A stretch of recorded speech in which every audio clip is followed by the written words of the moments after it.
ज्ञानपीठ सम्मानित साहित्यकार विनोद कुमार शुक्ल को एम्स रायपुर में नहीं मिली समुचित नर्सिंग सुविधा। सरकारी स्वास्थ्य व्यवस्था पर उठे गंभीर सवाल। नमस्कार।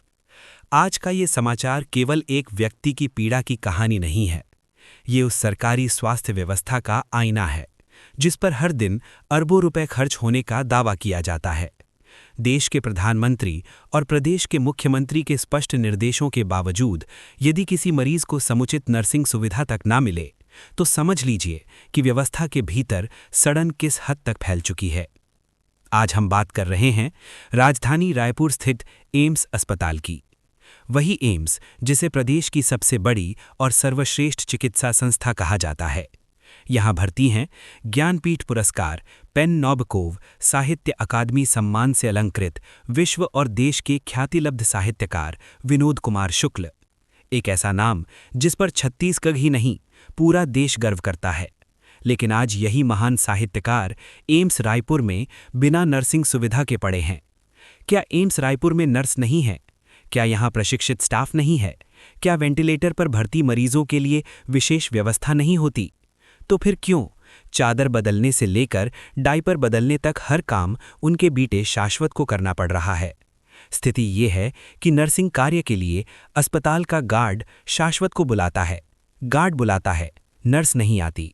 एक बेटा पिछले कई दिनों से 24 घंटे बिना सोए, बिना ढंग से खाए पिए, पूरी तरह अकेला अपने पिता की सेवा कर रहा है और पिता इस समय वेंटिलेटर पर हैं। क्या यही है देश के सबसे बड़े सरकारी अस्पताल की संवेदनशीलता? क्या यही है मानवता? क्या यही है सरकारी स्वास्थ्य व्यवस्था की असली तस्वीर जिसे विज्ञापनों में चमका कर दिखाया जाता है? यदि देश और प्रदेश की सरकारें सचमुच चाहतीं तो क्या इस उम्र में, इस स्थिति में, इस स्तर के साहित्यकार को दिल्ली के किसी बेहतर संस्थान में रेफर नहीं किया जा सकता था? क्या ये असंभव था? या फिर सरकार की संवेदनाएं केवल उन्हीं तक सीमित हैं जिनसे राजनीतिक या आर्थिक लाभ जुड़ा हो? आज सवाल सिर्फ विनोद कुमार शुक्ल का नहीं है। आज सवाल ये है, क्या इस देश में एक साहित्यकार की जिंदगी इतनी सस्ती है कि उसके लिए न तो संवेदनशीलता बचे और न ही व्यवस्था? क्या सरकार सिर्फ तब जागती है जब कैमरे चमक रहे हों या चुनाव नज़दीक हों? एम्स रायपुर के प्रशासन को जवाब देना होगा, वेंटिलेटर पर भर्ती मरीज को नर्सिंग स्टाफ क्यों नहीं मिला? परिवार को मजबूर क्यों किया गया? गार्ड के भरोसे क्यों चल रही है चिकित्सा व्यवस्था? क्या ये अस्पताल सिर्फ कागजों में एम्स है? ये समाचार सरकार को जगाने के लिए है, प्रशासन को झकझोरने के लिए है और समाज को ये याद दिलाने के लिए है कि यदि आज ज्ञानपीठ सम्मानित साहित्यकार के साथ ये हो सकता है तो कल किसी आम नागरिक के साथ क्या होगा?